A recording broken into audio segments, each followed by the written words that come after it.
خلونا نقرأ مع بعض زكريا 1 من عدد 7. من عدد 7. في اليوم الرابع، ممكن نقرأ مع بعض كلنا بصوت عالي. في اليوم 24 من الشهر 11 هو شهر شباط في السنة 2 لداريوس. قلنا التاريخ كده كام؟ 24 11 2 دال يعني داريوس، يعني ملك داريوس. كانت كلمة الرب إلى زكريا ابن براخية ابن عدو النبي. قلنا زكريا من اسمه الله يذكر، ابن براخية أو ابن البركة. تمام، معنى الله هيبارك، الله إله البركة. الله بيحب يبارك ولا يلعن؟ الله بيحب يبارك، مش كده؟ ابن عدو تيجي في التوقيت المناسب. معنى كده الله بيقول للشعب المسبي الله فاكر. عارفين ليه؟ لأنه الناس في السبي دايما كانوا يقولوا ايه؟ إلهي ايه؟ نسيني ولا فاكرني؟ إلهي نسيني. دايما الناس أول ما تدخل في الضغوط يقولوا ايه؟ يقولوا الله نسيني، الله مش فاكرني. الضغوط بتكون فرصة للشيطان انه يرسل السهام اللي بيسميها الكتاب سهام الشرير الملتهبة. تعمل ايه السهام الملتهبة؟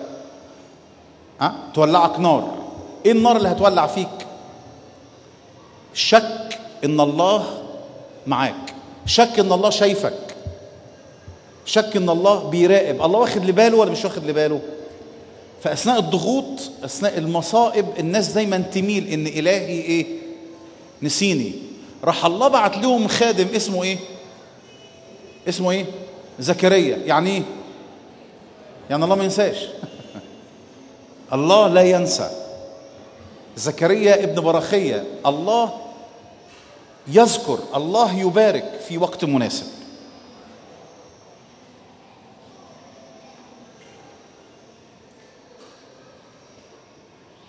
نكمل. بيقول ايه؟ رأيت في الليل.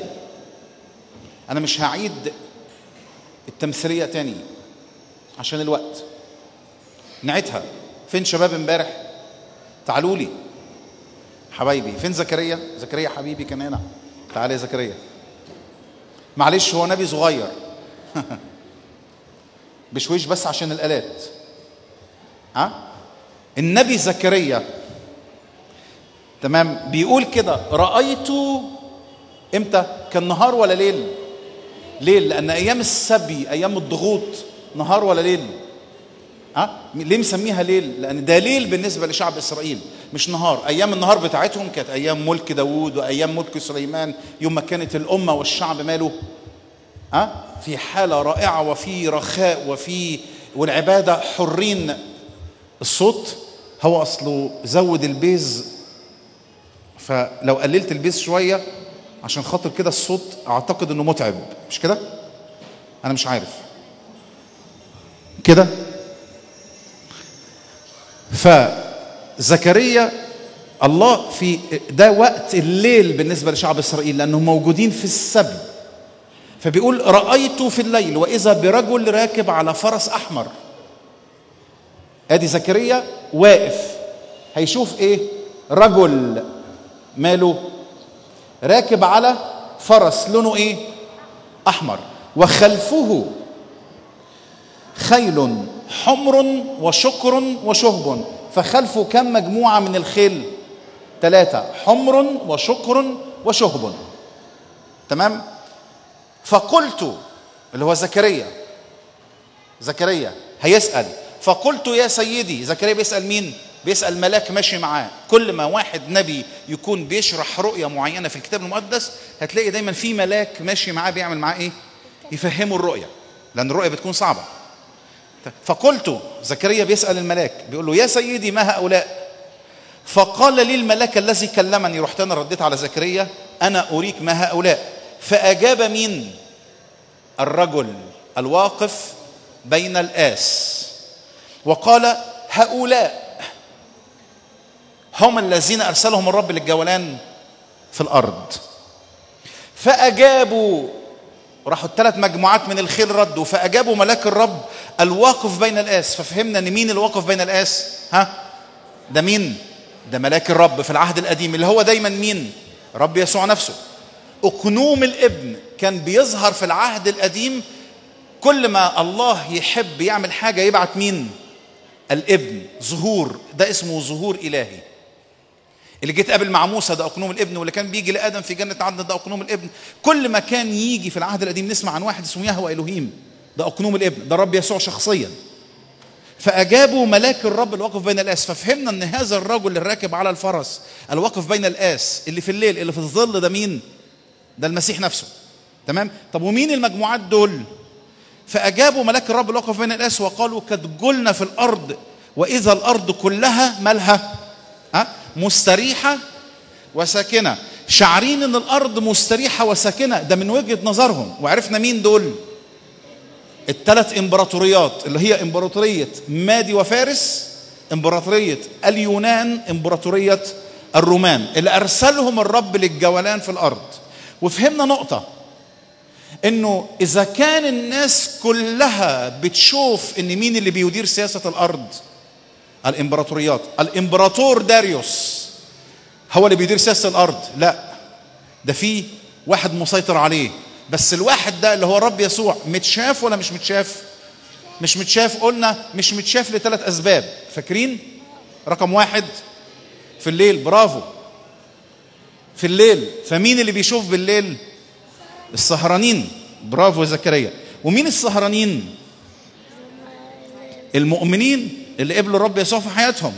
اللي قبلوا الرب يسوع في حياتهم دول كلهم سهرانين، ولا في منهم سهرانين وفي منهم نايمين؟ في منهم ناس سهرانة. ما العذارى الحكيمات مالهم؟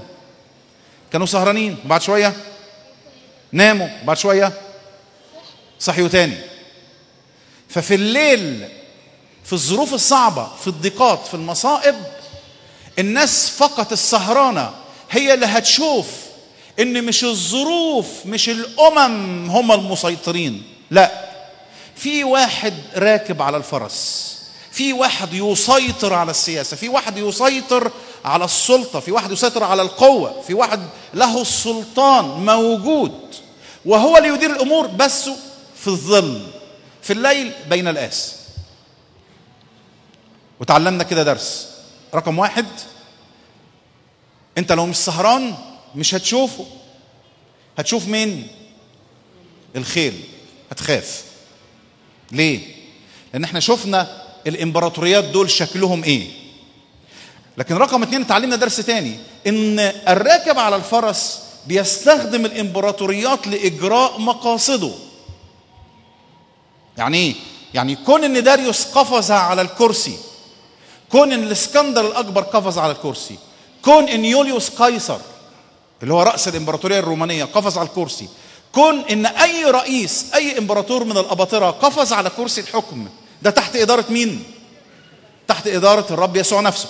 يقول عنه العهد الجديد في رؤيا 1 انه الشاهد الامين، البكر من الاموات، رئيس ملوك الارض، له السيطرة، له السياسة. قال عنه الكتاب في سفر الامثال تقريبا اصحاح 8 يمكن، مش فاكر كويس، انه يعزل ملوكا وينصب ملوكا.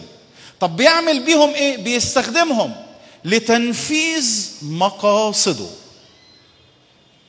بيستخدمهم لتنفيذ مقاصده. امبارح شفنا ازاي استخدم الامبراطوريات المتتالية لتنفيذ مقاصده. حابب اعمل مراجعة سريعة في النقطة دي. قلنا كم امبراطورية؟ 4، اللي هم ايه؟ رقم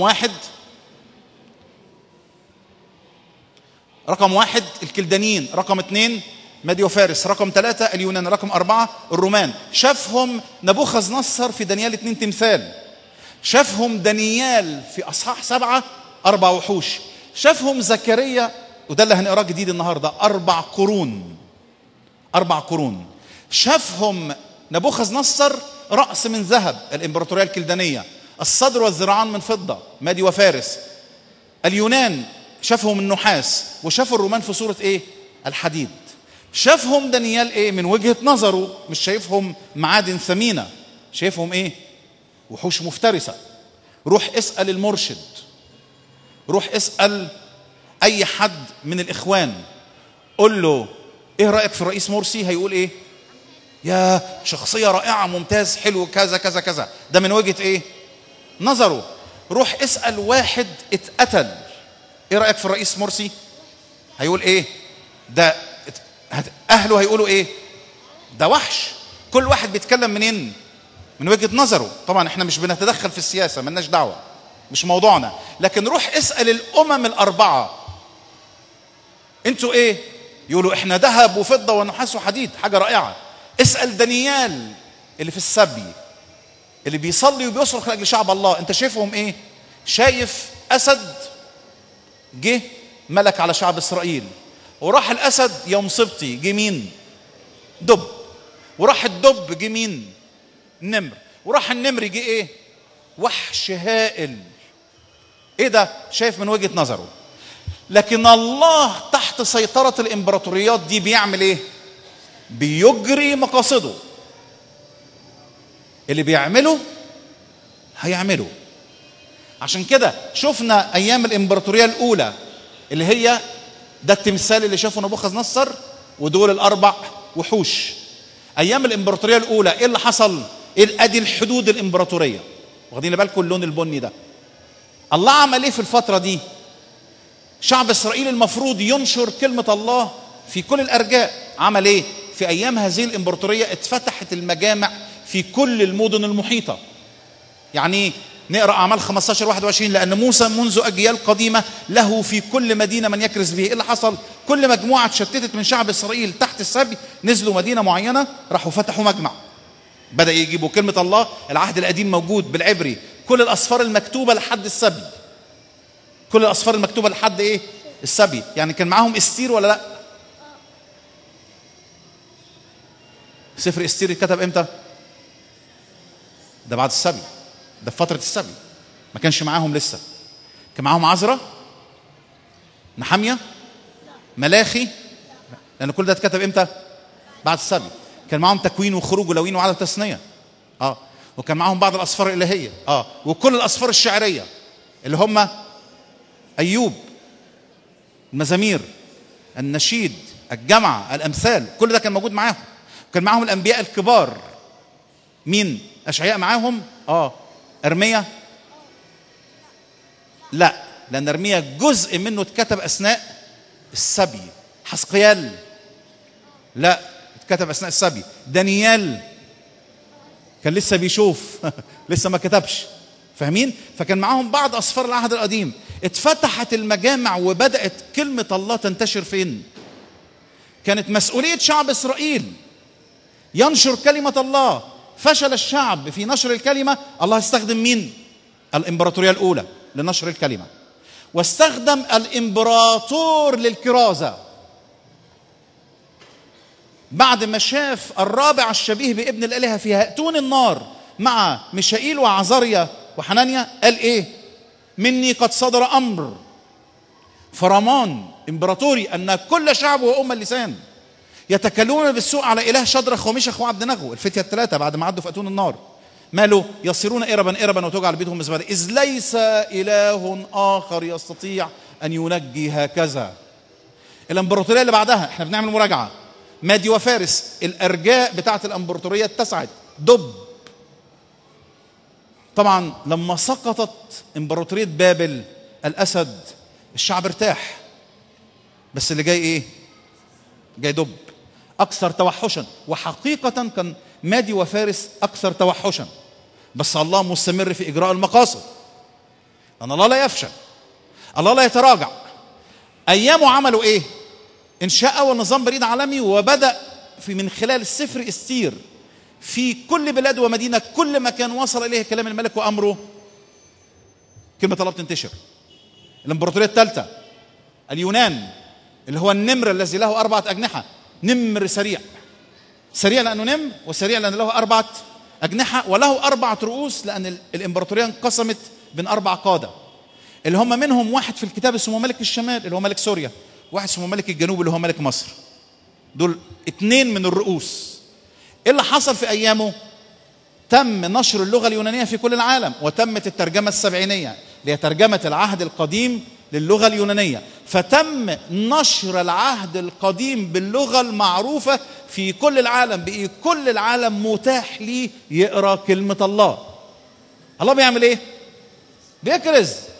الامبراطورية الرابعة الرومانية طبعا أوسع انتشارا، ملكت كل حوض البحر الأبيض المتوسط. في أيامهم تم إنشاء أكبر شبكة طرق في العالم، عشان كده أي طريق هتخش فيه هيوصلك لروما. يعني لو نرجع للخريطة، يعني لو بديت هنا تعرف توصل لروما، لو بديت في المغرب تعرف توصل لروما، لو بديت في مصر تعرف توصل لروما، لو مشيت في أي سكة إيه اللي هيحصل؟ هتوصل لروما. ليه؟ أكبر شبكة طرق في العالم. على فكرة في نفس الوقت كانت الصين بتبني سور الصين العظيم، بس الصين بتقفل ولا بتفتح طرق؟ ها؟ كانت الصين بتعمل ايه؟ بتبني سور ولا بتنشئ طرق؟ ها؟ بتبني سور، معناها بيعملوا ايه؟ بيقفلوا على نفسهم. في نفس الوقت اللي روما بتعمل ايه؟ تفتح طرق. الله بيعمل ايه؟ هيحط المركز بتاع البشارة والكرازة، يحطوا في الصين ولا يحطوا في روما؟ يحطوا في روما. ليه؟ لأن الله عايز الخبر السار يعمل ايه؟ يوصل للناس. ده سؤال خطير. احنا بنقفل ولا بنفتح؟ يا ريت. عارف كل اللي قاعدين دول بيعملوا ايه؟ بنقفل ولا بنفتح؟ يعني ايه؟ احنا دايما معزولين عن الناس وملمومين مع بعض زي الخرفان المذعوره، وقاعدين جوه الاسوار بتاعتنا، ولا بنروح نختلط بالناس وبنوصل البشاره؟ ايه رايكم؟ تعرفين احنا بنعمل ايه؟ ها؟ بنقفل. الغالبيه بيقفل. والله بيدور على ناس بتعمل ايه؟ بيبني سور ولا بيفتح طريق؟ بيفتح طريق. ليه؟ عشان الخبر السار، عشان اجراء مقاصد الله. الله بيستخدم الامبراطوريات لاجراء مقاصد. هخش في موضوع النهارده، فنرجع لسفر زكريا الجزء الاخير. شكرا. انا عايز 4 بس، عايز 4. شكرا. لا خلاص بقى 4 معايا. نقرا سفر زكريا من عدد 18. سفر زكريا من عدد 18. هنتكلم عن موضوع مهم اسمه سياسات الله ومقاصد الله. سياسات الله ومقاصد الله، عشان نفهم حاجة خطيرة فيما يحدث في العالم من حولنا، وإيه دورنا. إيه دورنا؟ نقرأ في زكريا 1:18. فرفعت عيني، نقرأ مع بعض، ونظرت وإذا ب4 قرون. القرن بيعمل إيه؟ يعني إيه قرن؟ قوة. طب ليه حطوا في شكل قرن؟ بيعمل إيه؟ بينطح، قوة مؤذية. فقلت للملاك الذي كلمني، برضو زكريا عمال يكلمني، فقلت للملاك الذي كلمني ما هذه؟ فقال لي هذه هي القرون التي بددت يهوذا وإسرائيل وأورشليم. يعني إيه؟ يعني مين ال4 قرون دول؟ ها؟ هم ال4 ممالك. نكمل. فأراني الرب 4 صناع، 4 شخصيات كل واحد منهم صانع. تمام؟ فقلت جاء هؤلاء الصناع ماذا يفعلون؟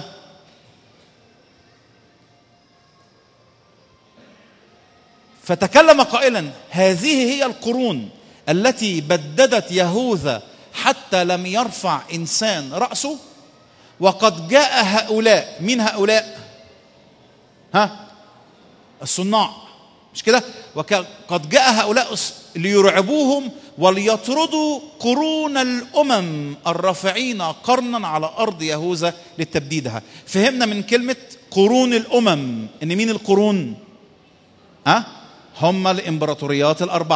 ففهمنا إن هم الإمبراطوريات ال4 من حاجتين. رقم 1 من كلمة قرون الأمم، يبقى مين هم القرون؟ الأمم. فهمنا إنهم بيعملوا إيه؟ بددوا يهوذا. فدي الإمبراطوريات ال4 التي سببت سبي لشعب إسرائيل. عشان كده الرؤية دي ملخصها ايه؟ شاف زكريا تاني رؤية. على فكرة سفر زكريا ده 8 رؤى ورا بعض. تاني رؤية، أول رؤية اللي هو الرجل الراكب على الفرس، مش كده؟ الرؤية التانية ايه؟ شاف 4 قرون. القرن الأول، القرن الثاني، لا خليك انت هنا، خليك في الآخر خالص. القرن الثاني، القرن الثالث، القرن الرابع. تعال من هنا، من هنا. الآلات يا جون. القرن الأول، القرن الثاني، القرن الثالث، القرن ايه؟ الرابع. هيكونوا ايه؟ مين؟ الإمبراطورية الأولى مين؟ كلدانيين. مادي وفارس. اليونان، الرومان. برافو. بعد كده شاف كم صانع؟ 4 صناع. ال4 صناع جايين يعملوا ايه؟ يطردوا مين؟ القرون. فجه القرن الاول فبدد يهوذا. فاكرين امبارح كنا بنقول الله كان زعلان منهم لسبب، فاكرين الله كان زعلان ليه؟ لأن الله بعت، ما تخافش، عارف قلبك بيرقص، ما تخافش. الله بعت امبراطورية. فاكرين قلنا امبارح الامبراطوريات الله كان غضبان منها، بيستخدمها وغضبان منها. بيستخدمها لتأديب شعبه رقم 1، بيستخدمها رقم 2 لإيه؟ لنشر كلمته، لكن كان غضبان منهم. فاكرين ليه؟ لأن الله بعتهم عشان يأدبوا شعبه. ألمين عملوا ايه؟ دمروا الشعب. فبعت نبوخذ نصر مدير الكلدانيين، كبير بتاع الكلدانيين الرأس من ذهب، تمام؟ فبعته وقال له روح اضرب شعبي ألمين. راح نبوخذ نصر ضربهم 10 أقلام. الله بار وعادل. يبقى نبوخذ نصر لازم ياخد كام ألم؟ لازم ياخد 8، لأن الله طلب منه يقدم شعبه، قال له اضغط عليهم في السبي. راح هو دمر. فبقي الله لازم يحاسب مين؟ نبوخذ نصر. هيبعت له صانع. مين الصانع اللي بعته لنبوخذ نصر؟ مين؟ الصانع الأول. مين ده؟ مادي وفارس. هيعمل ايه؟ هيروح ينطرد نبوخذ نصر وينتهي دوره. وده بقى الصانع رقم كام؟ الصانع الأول ولا الثاني؟ استنى خالص. انت نبوخذ نصر، انت طرت، انت في القبر حاليا. لا خليك تعالى هنعوزك. يبقى ده مين؟ ده الصانع ايه؟ الأول. برافو. طرد نبوخذ نصر وهو نفسه تحول إلى القرن مين؟ الثاني. افترى.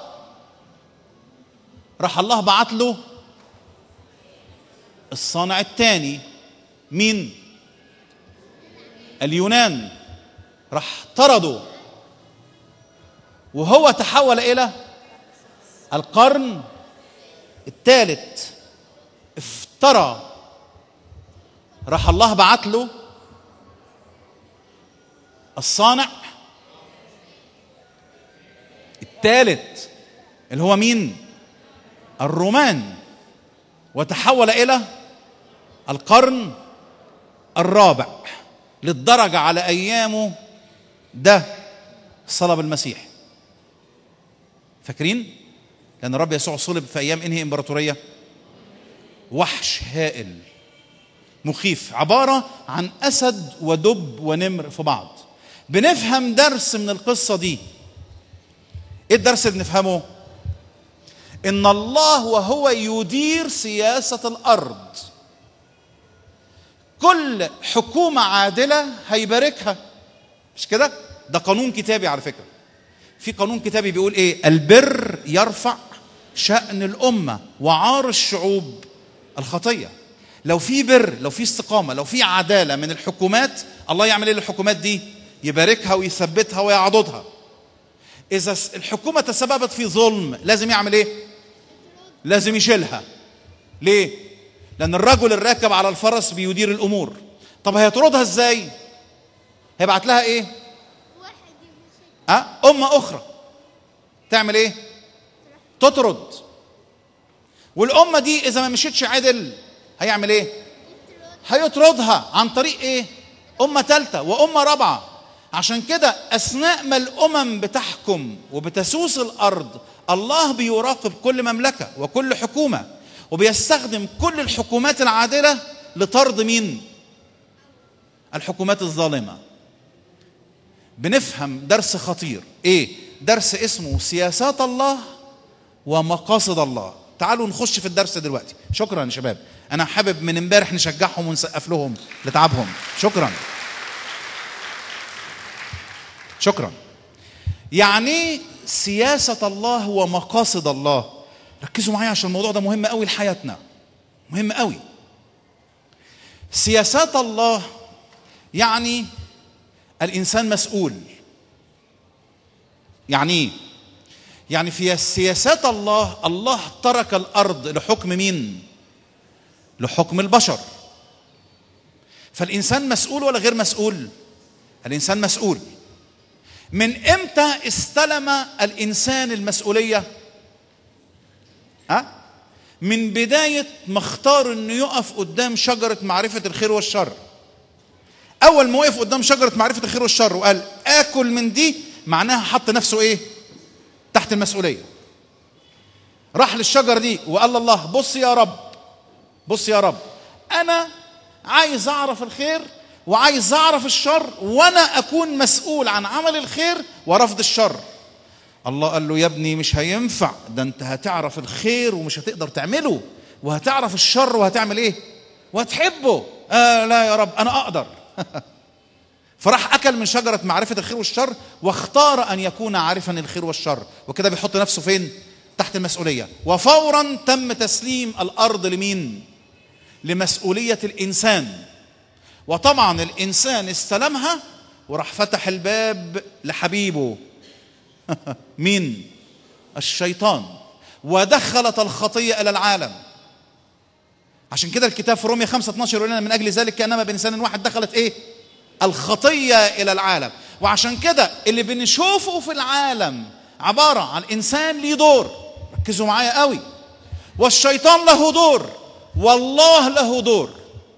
أنا بقول الكلام ده ليه؟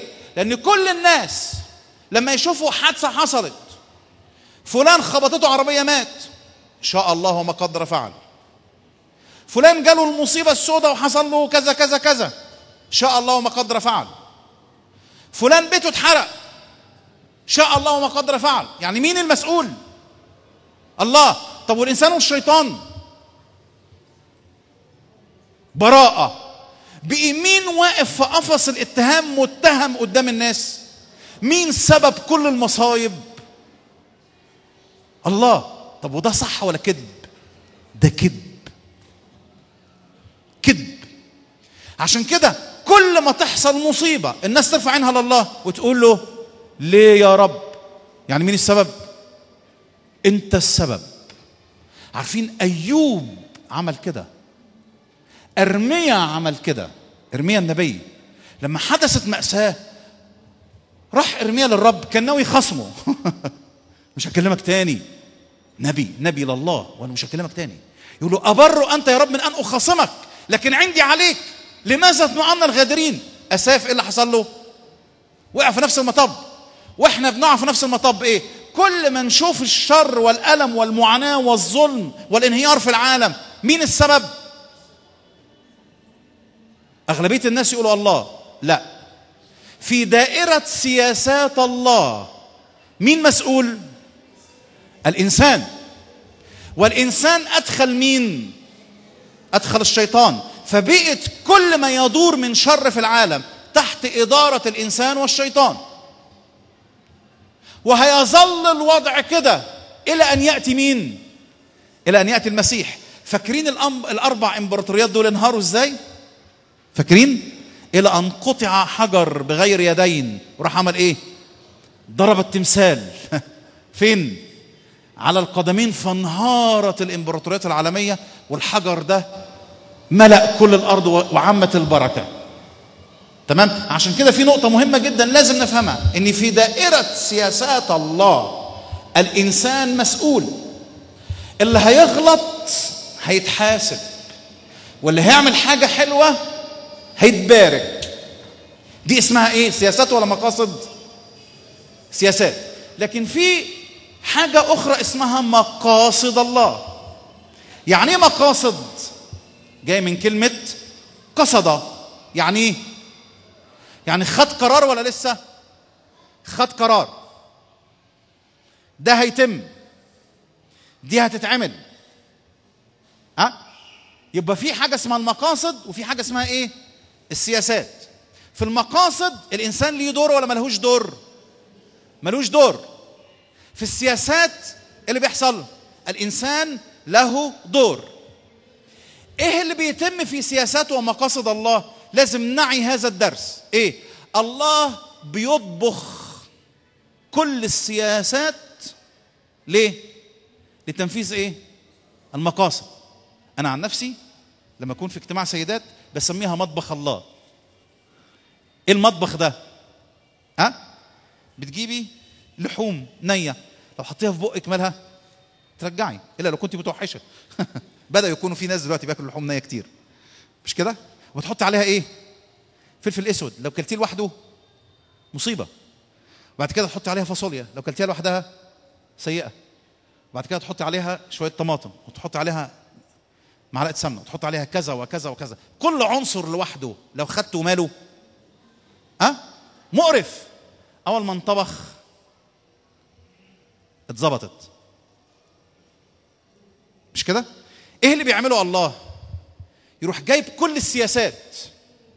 فلان ظلم هيستخدمها، فلان كان عادل هيستخدمها، فلان مشي كويس هيستخدمها، فلان مشي وحش هيستخدمها، فلان اتكسر هيستخدمها، فلان نجح هيستخدمها، فلان كان حلو هيستخدمها، فلان كان وحش هيستخدمها. كل ده ينطبخ مع بعض عشان في الآخر يؤول إلى تنفيذ المقاصد. وعلى فكرة كل اللي بقوله ده دي آية سهلة خالص كلنا حافظينها وانتوا عارفينها.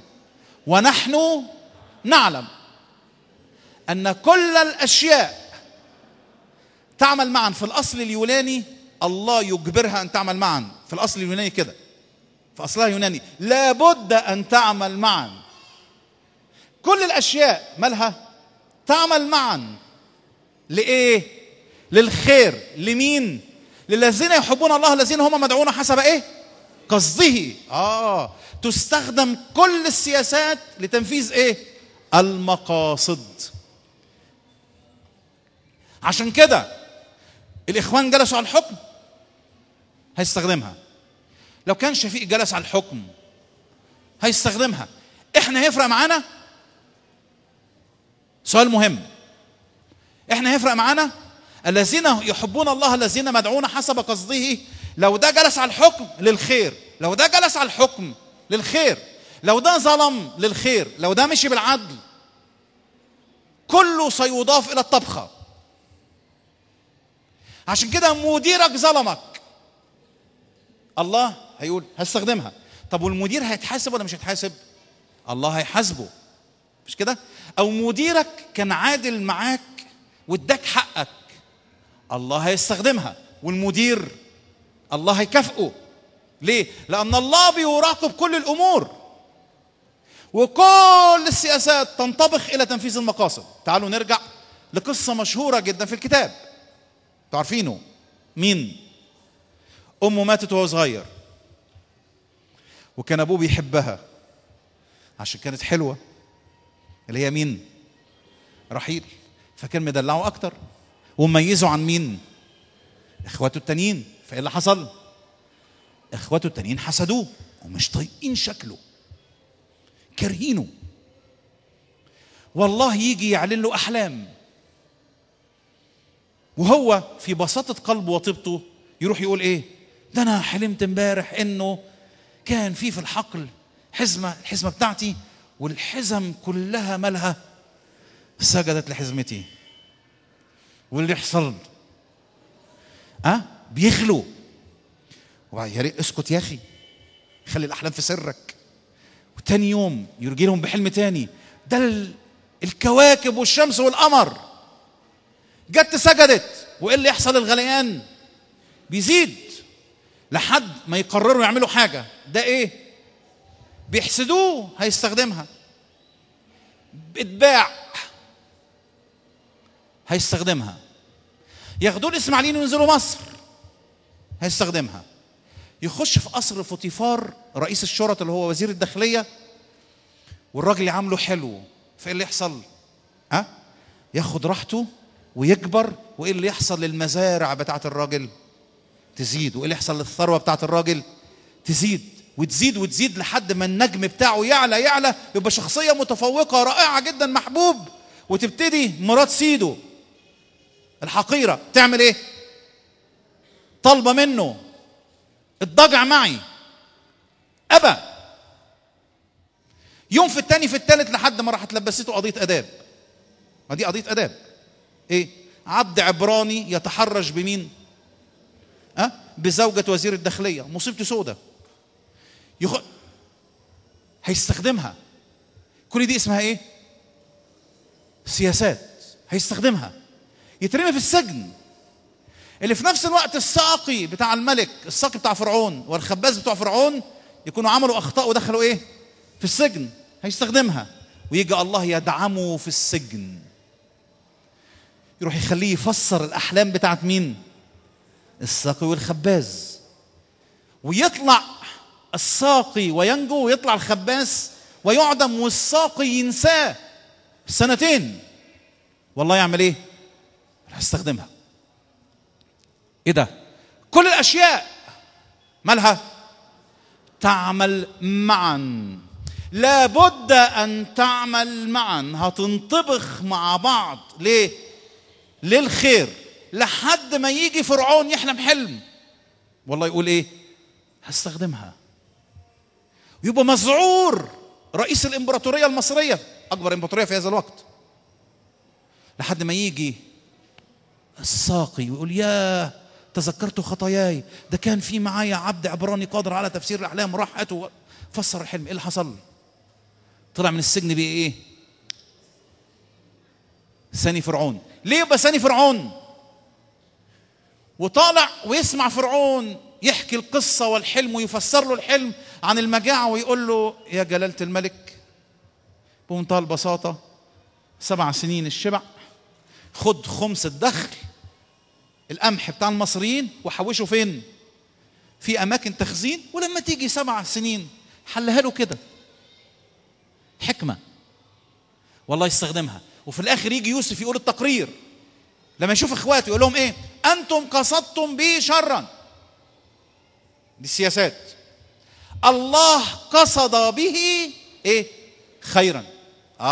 الله بيستخدم كل ما يحدث في العالم من شرور الإنسان ومن تدخلات الشيطان ومن الغباء على الظلم على الافتراء على تقصيراتنا على نجاحاتنا على العدل على الظلم، كله يطبخ لتنفيذ المقاصد الإلهية.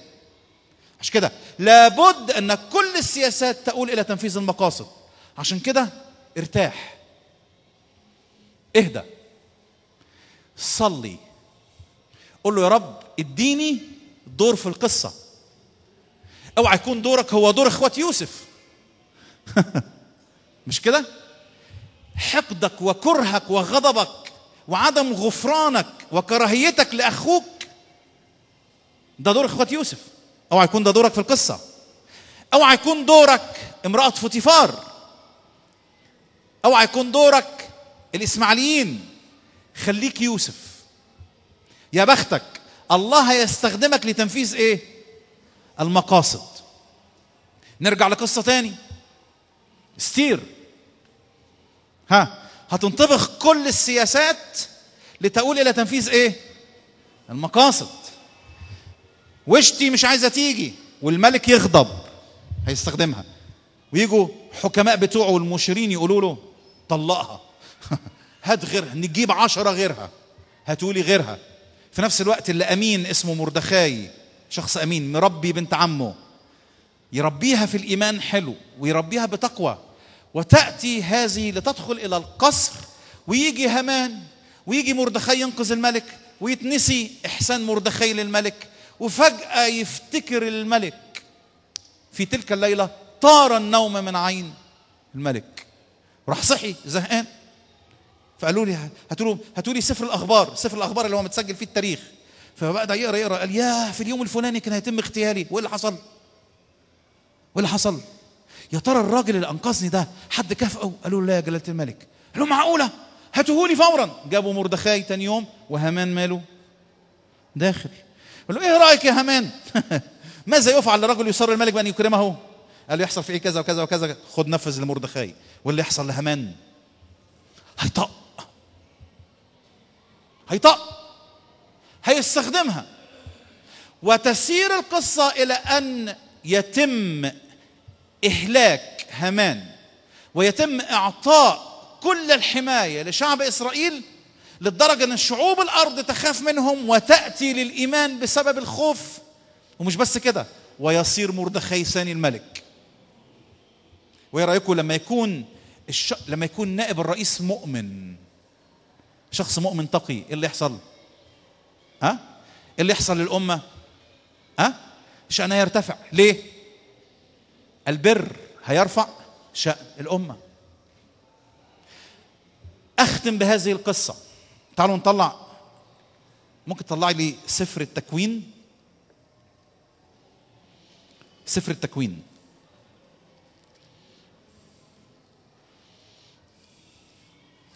يا ترى لو أنا شخصية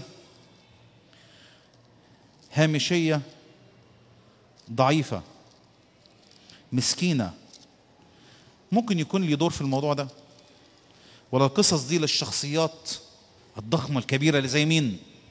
يوسف، استير، مردخاي. دي شخصيات ايه؟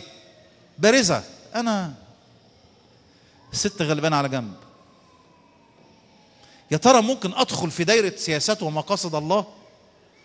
كم واحد فينا داخل في دايرة سياسات ومقاصد الله؟ عارفين كم واحد؟ كلنا. الدودة ليها استخدام. الدودة تأكل اليقطينة من الجذور بتاعتها، عشان اليقطينة مالها؟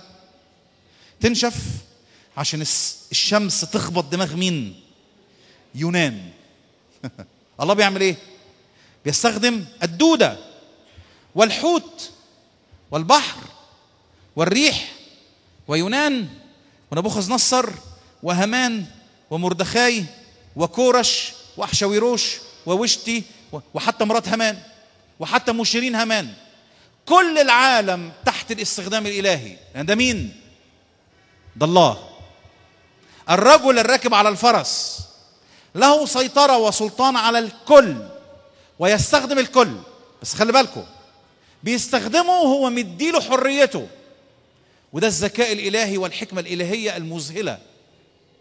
يا لعمق غنى الله وحكمته وعلمه، ما أبعد أحكامه عن الفحص وطرقه عن الاستقصاء. ما أبعد أحكام الله عن الفحص، ما أبعد طرقه عن الاستقصاء. ما حدش يقدر يمشي وراه يقول الله يمشي يمين. ما تعرفش يمشي يمين ولا يمشي شمال، ما تقدرش تعرف.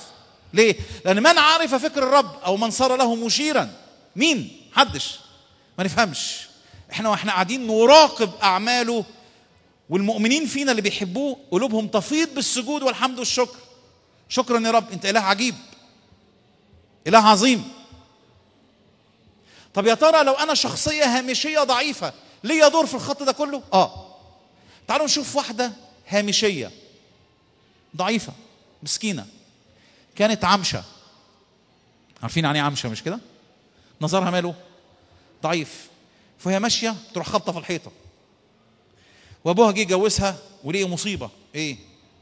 البنت مش بتشوف، واختها الصغيرة مالها؟ حلوة. فالعرسان جايين لمين؟ للصغيرة. طب والكبيرة دي ألزها ازاي؟ ابوها شرير.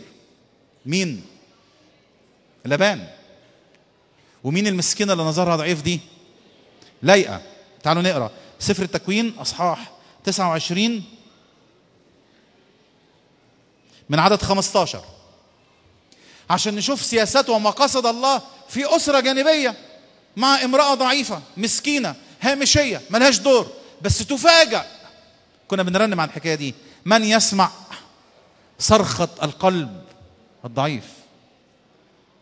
الشخصية الهامشية المسكينة صرختها لها مكان؟ نعم، دي عظمة الله. لو أنت شخصية هامشية، لو أنت شخصية هامشية دورك جانبي، الله يسمع صرخة القلب. خليك أمين والله هيستخدمك في إجراء المقاصد. تعالوا نقرأ عدد 15، تكوين 29:15. احنا مش هنطول. ثم قال لابان ليعقوب: ألأنك أخي تخدمني مجانا؟ أخبرني ما أجرتك. كان خدم عنده كام؟ 7 سنين. وكان للابان ابنتان، اسم الكبرى ليئة واسم الصغرى رحيل، وكانت عين ليئة ضعيفتين، وأما رحيل فكانت حسنة الصورة وحسنة المنظر. حسنة الصورة معناها ليها حضور، يعني البنت كده أول ما تدخل إيه اللي يحصل؟ مش بس شكلها يجتذب الأبصار، لكن الشخصية اللي مالها اللي فورا بتضع بصمتها. لأن في ناس جمال، في بنات جمال، بس تلاقيها مالها قاعدة ساكتة. مش ده معنى كلمة حسنة الصورة، تمام؟ لكن معناها أنها مش بس جميلة، لكن في نفس الوقت بمجرد ما تدخل مش بس جمالها يجتذب، لكن إيه كمان؟ الشخصية الجذابة النشطة اللي بتعرف تحاور وتاخد وتدي. واحدة زي كده أول ما يشوفها عمنا يعقوب الجسدي، يعقوب ده بتاع إيه؟ بتاع منظر، يهمه إيه؟ المنظر. أول ما يشوف واحدة زي كده يقول إيه؟ هي دي مشيئة الرب، هي دي مقاصد الله. عرفت ربنا عايز يجوزني مين.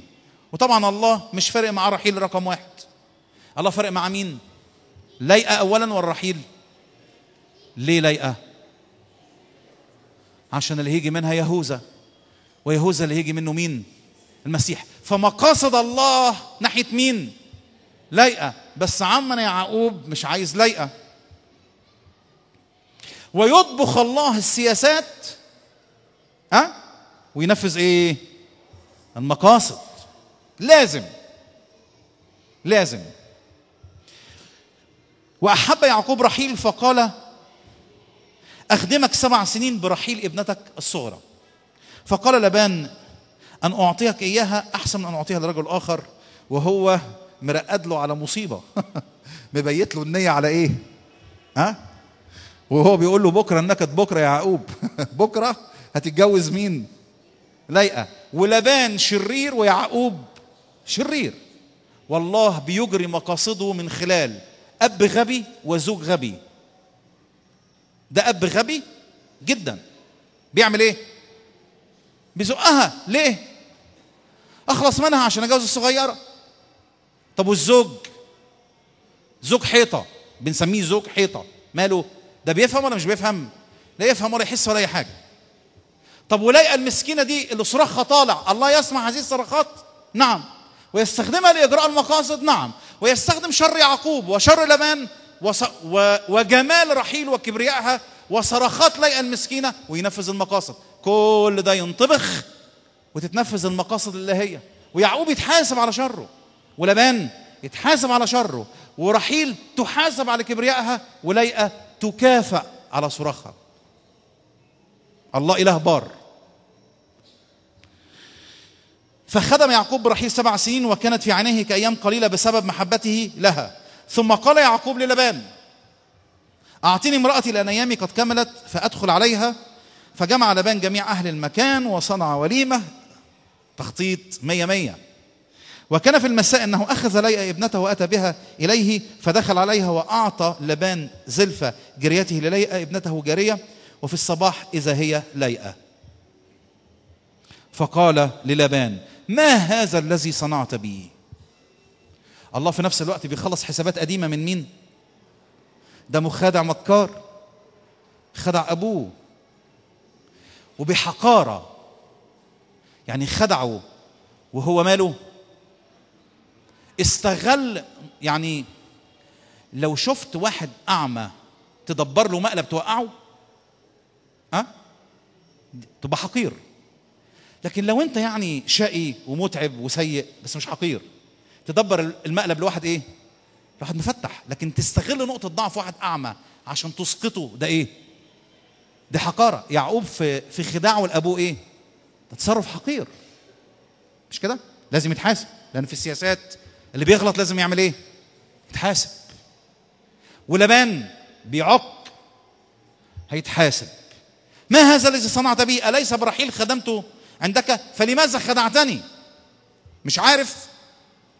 خدعت أبوك وخدعت أخوك، وجاي تقول لخالك إيه؟ لماذا إيه؟ خدعتني؟ ده تصفية حسابات. فقال لبان: لا يفعل هكذا في مكاننا. يا ابني العرف عندنا ما ينفعش كده، أن تعطى الصغيرة قبل البكر.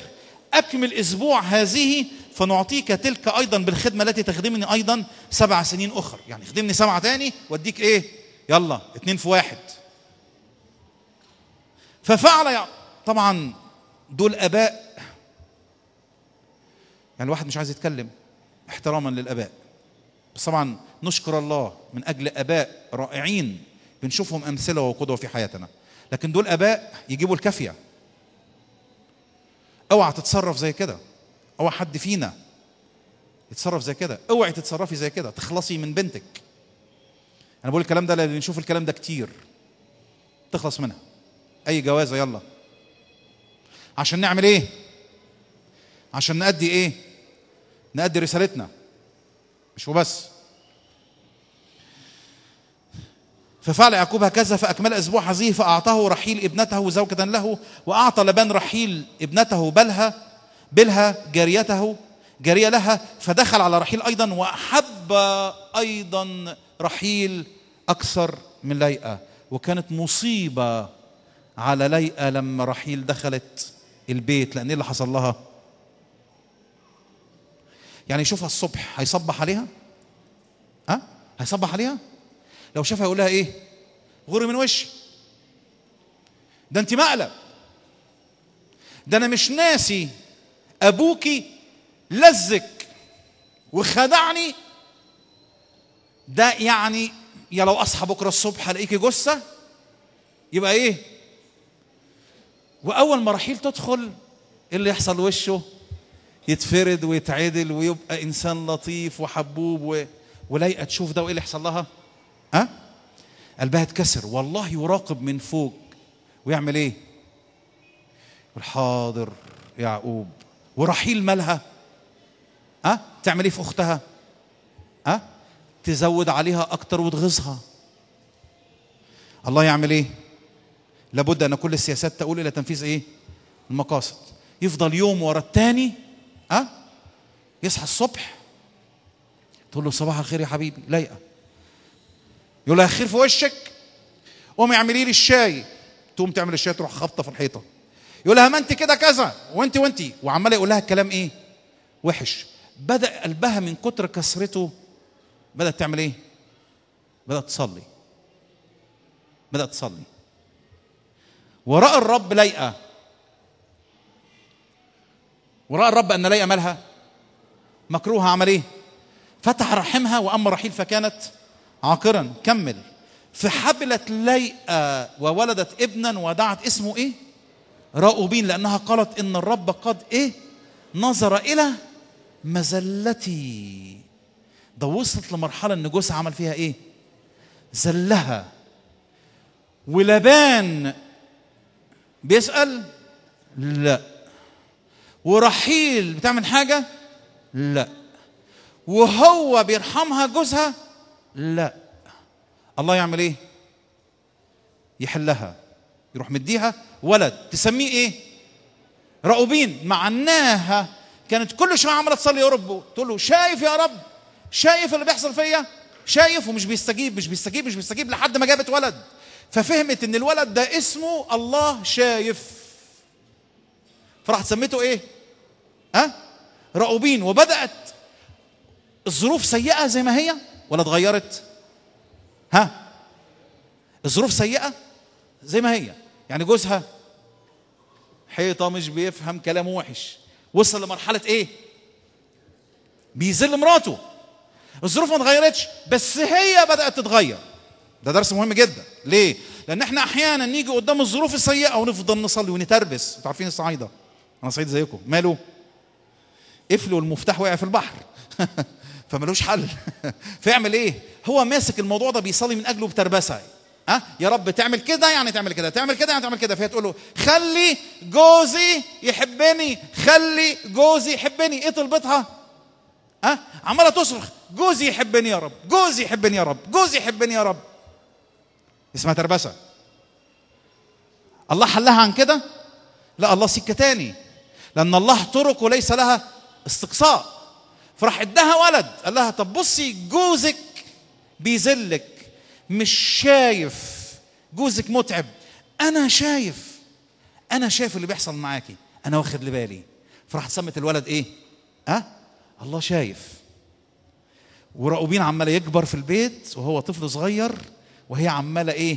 جوزها يطلع يضايقها، يدخل يضايقها، لبان مش دريان، رحيل عماله تغصها، بس هي مسنوده شويه. ليه؟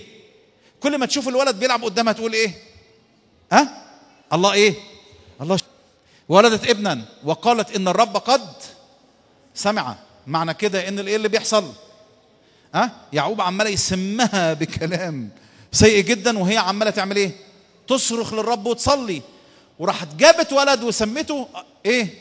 الله بيسمع. عندها ولدين، ولد اسمه الله بيشوف، والولد الثاني اسمه ايه؟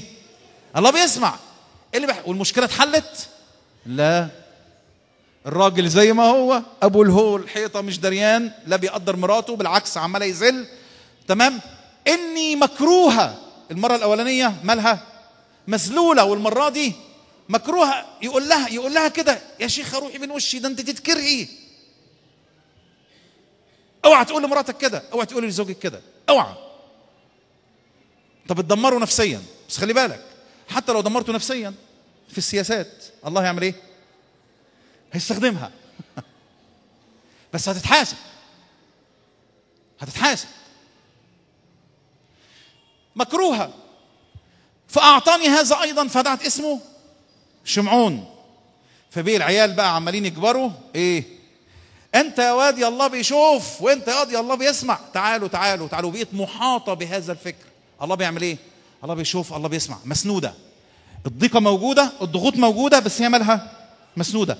ممكن الله يصيب الضيقة شغالة ضغط عليك، بس في نفس الوقت يروح عامل ايه؟ ساند ساند ساند ساند، ومشجعك، حاطط تشجيعات. الله بيعمل كده لحد ما جابت الثالث. وحبلت ايضا ولدت ابنا وقالت هذه المرة ايه؟ ما الثالثة تبتة. انت عارفين الآية اللي بتقول الثالثة تبتة؟ مش موجودة في كتابنا. تمام؟ ان هذه المرة يقترن بيه رجل، يعني لسه عشمانة. خلاص انا جبت الواد الثالث، يعقوب هيخش ماله؟ فارد بوزه، وشه هيتعدل، كلامه هيتعدل، نظراته هتتعدل. المرة دي هيقترن بيه، يعني هيقعد لي في البيت. معنى كده ان الراجل قعد لها في البيت ولا مش قعد لها؟ بره. عند مين؟ عند رحيل، وهي مهجورة. خلاص المرة دي هيقعد لي. لسه عشمانة شحاتة الحب في ايه؟ في حب زوجها. فسمته لاوي. لاوي يعني اقتران. فخلاص اول ما جابت الثالث عشمانة، المرة دي بقى جوزي هيقعد لي في البيت. اشكرك يا رب. والله بيقول لها ايه؟ انا بدل جوزك. لا لا لا، انت ما تنفعش. انا عايزه ايه؟ عايزه جوزي. انا بدل جوزك. لا لا لا، انا عايزه جوزي يملأ قلبي حب ايه؟ جوزي. هو يقول لها انا املأ قلبك. لا لا لا انت لا لا، يعني ما اعرفش الحكايه دي. قعد لها في البيت. ما زال الزوج لا يدري بكل ما يدور في قلب زوجته. هي ايه اللي بيحصل لها روحيا؟ عماله تتعلم دروس. الله بيشوف، الله بيسمع. وصل الى رقم 3. المره دي جوزي هيقترن بيا. الله يقول لها انا اقترن بيكي. لسه مش فاهمه لحد ما جابت مين؟ وحبلت ايضا وولدت ابنا وقالت ايه؟ زوجي. انسى. حصلت معها حاجه مهوله. هذه المره اعمل ايه؟ بدأت ترنم احمد الرب لحد ما سمت الولد ايه؟ يهوذا يعني ايه؟ يعني تسبيح وترنيم. اول ما النفس تسبح وترنم معناها القلب مليان بايه؟ بزوجها ولا بالرب؟ خلاص القلب اتملى بالرب. يعقوب لسه حيطه ولا اتغير؟ يعقوب لسه حيطه مش دريان، بس هي مالها؟ ايه اللي حصل؟ انطلقت في الترنيم. ايه ده؟ المشكله ما اتحلتش، بس انا برنم. ازاي؟ خلاص لقيت البديل اللي اروع من الزوج. كان في ترنيمه زمان بتقول ايه؟ حب المسيح اطيب لنفسي من عطف البشر. عطف زوجك احلى ولا حب المسيح؟ انا خايف لا تكون لا لاقي ده ولا لاقي ده. اللي مش لاقي ده ولا ده بيروح يشحت بره. اللي بيوقع الناس في العلاقات العاطفيه والزنا والخيانه الزوجيه ايه؟ لا قلبه مليان بمحبه المسيح ولا القلب مليان بالمحبه الارضيه الطبيعيه اللي في البيت، فيبتدي يعمل ايه؟ يروح بره يشحت يرمرم. وده كتير ضياع خراب. احنا بنحكي عن واحده استعاضت، عملت عمليه تعويض بمحبه الزوج بمحبه الله ليها. الازمه مستمره، نعم. ابوها مش دريان بيها، نعم. زوجها مش دريان بيها، نعم. بدأت تدرك ان الله دريان بيها، علقت حبالها بيه. الله بيرى، الله بيسمع. المرة دي خلاص، هذه المرة احمد الرب. طب مش عايز اجوزك؟ يقول لا لا لا، جه اهلا وسهلا، يا ريت. يعني حد يكره؟ ما جاش. انا ضايعه ولا القلب مليان؟ القلب مليان. ايه ده؟ والله بيعمل ايه في السكه؟ ولبان هيتحاسب، ويعقوب هيتحاسب، ورحيل هتتحاسب، وليئة بتتبارك، وتطبخ كل القصة دي مع بعض عشان يجي مين في الآخر؟ المسيح. معنى كده انك ممكن تخش في مشكلة أسرية، ممكن تروح البيت تلاقي نفسك مهمل، مراتك مش تسأل فيك، اوعى تخرب الدنيا، اوعى تعمل 7 وراجل وغضنفر عارفين انتوا الحاجات دي مش كده؟ اوعى تعمل كده، لا لا لا لا. طب دي مقصرة على طول، اوعى تغلط. لا، روح اعمل ايه؟ صلي. وسيتم استخدام الامر في الطبخة.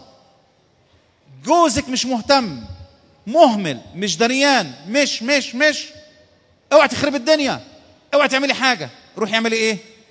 صلي. روحي استخدمي الأزمة فرصة للاقتران بالله. طيب والخطأ اللي ارتكبه الطرف الآخر؟ ما تخافش، هيتحاسب لأن الله بار. بس أنا سامحته، بس الله بار، والله يسامحه، بس برضه هيعمل إيه؟ هيحاسب، لازم. إنما يزرع الإنسان إياه يحصد أيضا. طب وإيه اللي هيتم في الآخر؟ ما تخافش، كل ده ينطبخ مع بعض لتنفيذ مقاصد الله. عارفين القصة بتاعت السياسات والمقاصد دي تمت مع مين؟ تمت مع ابن الله لما جه للأرض. ايه اللي حصل؟ السياسات كلها اشتغلت ضد مين؟ ضد المسيح. ممكن نقرأ آخر شاهد؟ طلع لي أعمال 4. يا ريت اللي معاه كتاب يطلع الشاهد، واللي معهوش كتاب يبص على الشاشة عشان نشوف حتى المسيح لما جاء إلى الأرض خضع لسياسات ومقاصد الله. حتى المسيح خضع. تعالوا نشوف أعمال 4:23. الرسل مسكوهم شدوهم لأنه ما تجيبوش تاني سيرة الاسم ده. هاتوا أي اسم في الدنيا إلا اسم مين؟ إلا اسم يسوع ده، إلا الاسم ده ما تجيبوش سيرته. شدة شديدة، تهديد. فلما أطلق نقرأ مع بعض كده. أتى إلى رفقائهما وأخبرهم بكل ما قالوا لهما رؤساء الكهنة والشيوخ، فلما سمعوا عملوا إيه؟ آدي المؤمنين الجدعان، آدي المؤمنين الثابتين الحلوين الرجالة روحيا. إيه؟ أول ما الأزمة تحصل نعمل إيه؟ نروح نصلي. ليه؟ لأن كل حاجة بتحصل هتضاف في الطبخة. خلاص، عايل الهم ليه؟ تقولش الهم، تخافش. رفعوا بنفس واحدة صوتا إلى الله وقالوا: أيها السيد أنت هو الإله الصانع السماء والأرض والبحر وكل ما فيها، القائل بفم داود فتاك. لماذا ارتجت الأمم؟ مزمور 2. وتفكر الشعوب بالباطل. قام ملوك الأرض واجتمع الرؤساء معا على الرب وعلى مسيحه. لأنه بالحقيقة إيه اللي حصل؟ اجتمع، اقروا معايا بصوت عالي بقى، اجتمع على فتاك قدوس يسوع الذي مسحته. مين؟ هيرودس وبيلاطس البنطي مع وشعوب إسرائيل ليفعلوا ايه؟ كل ما سبقت فعينت يدك ومشورتك أن يكون. اسمه ايه ده؟ الله يطبخ كل السياسات، ينفذ ايه؟ هاج هيرودس وهاج بيلاطس، وتلموا الأمم وتلم كل شعب إسرائيل ضد مين؟ ضد المسيح، وقرروا أنه لازم يصلب، وهم مش دريانين بينفذوا إيه؟ مقاصد الله. مش كده في آية جميلة في الكتاب بتقول إيه؟ غضب الإنسان يحمدك، بقية الغضب تتمنطق بها. يعني إيه؟ يعني خلي الإنسان يغضب، خليه يهيج، خليه يروح يحرق، خليه يروح يكسر، خليه يروح يقتل، خليه يعمل أعلى ما في خيله. إيه اللي هيحصل؟ هيستخدمه لتنفيذ إيه؟ مقاصده. طب ويقدر يجي الإنسان ده يقول له يا رب خدمتك؟ يقول له لا يا شرير، أنت مش بتعمل كده عشان تخدمني، أنت بتعمل كده ليه؟ عشان تنفذ مشيئتك الشريرة. لكن أنا حولت كل هذه الأمور إلى إيه؟ إلى خير. ده لأن أنا صالح، لأن أنا حكيم. عشان كده غضب الإنسان يحمدك، بقية الغضب تتمنطق بها. يعني إيه تتمنطق بها؟ يعني منطقة. يعني الواحد ناوي يعمل إيه؟ ناوي يشتغل. طب الله يشتغل بإيه؟ هيشتغل ببقية الغضب الإنساني. يعني الله يستخدم الغضب الإنساني لإجراء المقاصد الإلهية.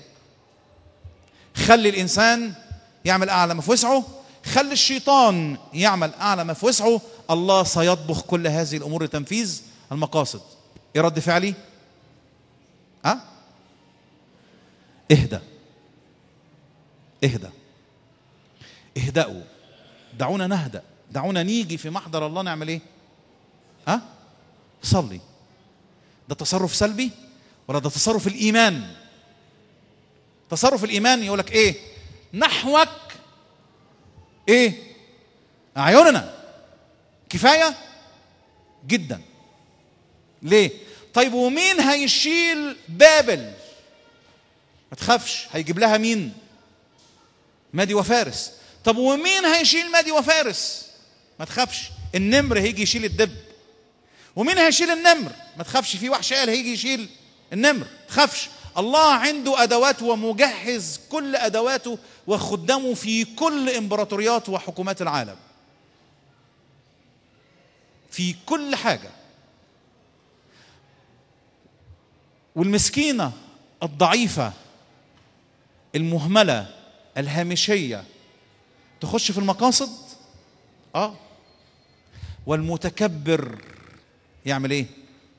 يخرج بره دائرة المقاصد، بس كله جوه دائرة السياسات.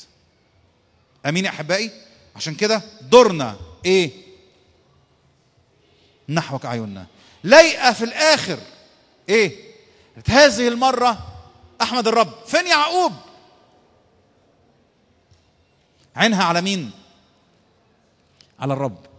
قال كده في مزمور 23: ترتب قدامي مائدة ولا مضايقين؟ ترتب قدامي ايه؟ مائدة. في هنا مضايقين عمالين يضايقوني، الله يعمل فيها ايه؟ يقول له طب بص كده الاقي في ايه؟ مائدة تجاه اي مقابل ايه؟ مضايقية. فالمضايقين موجودين ولا مشيوا؟ موجودين، بس انا مش مشغول بالمضايقين، انا مشغول بالمائدة. فالمضايقين مستمرين بس انا مرفوع، انا زي الفل، انا تمام. في بقى نوع نكدي. عارفين النوع النكدي؟ عارفينه مش كده؟ المضايقين هم والمائدة اهي، هو عينه فين؟ هنا. والله يقول له بص بص بص بص بص المائدة، هو يعمل ايه؟ يا مصيبتي مضايقين، مائدة ترتب قدامي. يعني مين واقف يعد السفرة؟ هو الراعي، الرب راعية، واقف يعمل ايه؟ يخدم عليك، يرتب لك مائدة عشان يشبعك، عشان يطعمك، عشان يرفعك ويخليك كذا كذا كذا كذا. بس انت ده الصنف النكدي، انتوا عارفينه مش كده؟ عينه فين؟ ها؟ على المضايقين. الله يعمل له ايه؟ ها؟ يقول له اشرب، خليهم ينفعوك. قال كده الكتاب ترتب قدامي، اي الله لا يضع المضايقين امامنا. عارفين مين اللي يلوح راسك للمضايقين؟ الشيطان. ليه؟ خليك منكد، خليك قرفان، خليك محبط، خليك تعبان ويائس وواقع وعصبي، خليك كده. هو كده نجح، دي المهمة بتاعته. بدل ما انت مع المائدة وشبعان ورويان وسيب المضايقين، الله هيستخدمهم في طبخة السياسات وانت انشغل بالمائدة. عارفين لايقة؟ يديها ولد وهي عايزة مين؟ يعقوب. بس عارفين تدريجيا اللي بيحصل لها؟ بتعمل ايه؟ لحد عند يهوذا بقت تماما قدام ايه؟ المائدة. ويعقوب زي ما هو ما اتغيرش، مفيش حاجة اتغيرت في الظروف، هي اتغيرت. ايه؟ انتباهك فين؟ الانتباه بتاعك، انتباهك نحوك اعيننا ولا نحو المضايقين؟ انت حر. الله كل غرضه انك تلتفت الى نحوك وسيبك من المضايقين. فاكرين بني مؤاب وبني عمول وسكان جبل سعير جايين علينا، هنعمل ايه؟ راح الله وقعهم في بعض. كل السياسات تقول الى تنفيذ مقاصد. ده الله. تعالوا ننحني في الصلاة، تعالوا نقضي وقت في الصلاة. دايما بنقول في كل مكان لما ننحني للصلاة الناس بتسمعها دعونا نمشي. لا، هي ننحني في الصلاة يعني نقضي وقت في الصلاة. تعالوا نقضي وقت في الصلاة وفي الترنيم. الأحباء فريق الترنيم تعالوا نقضي وقت صلاة وترنيم، سجود، تعبد. تعالوا نقول له أنت فوق كل قوة ورياسة، فوق كل اسم يسمى، أنت فوق الكل، أنت سيد الكل. أنا مش قلقان يا رب، خلي قلقي ينهار، خلي توتري ينهار، خليني أستسلم ليك يا رب، خليني أسلم كل أحوالي وظروفي بين إيديك. يا ريت كل اتنين جنب بعض، تعالوا كل اتنين جنب بعض نصلي مع بعض، كل اتنين جنب بعض. وممكن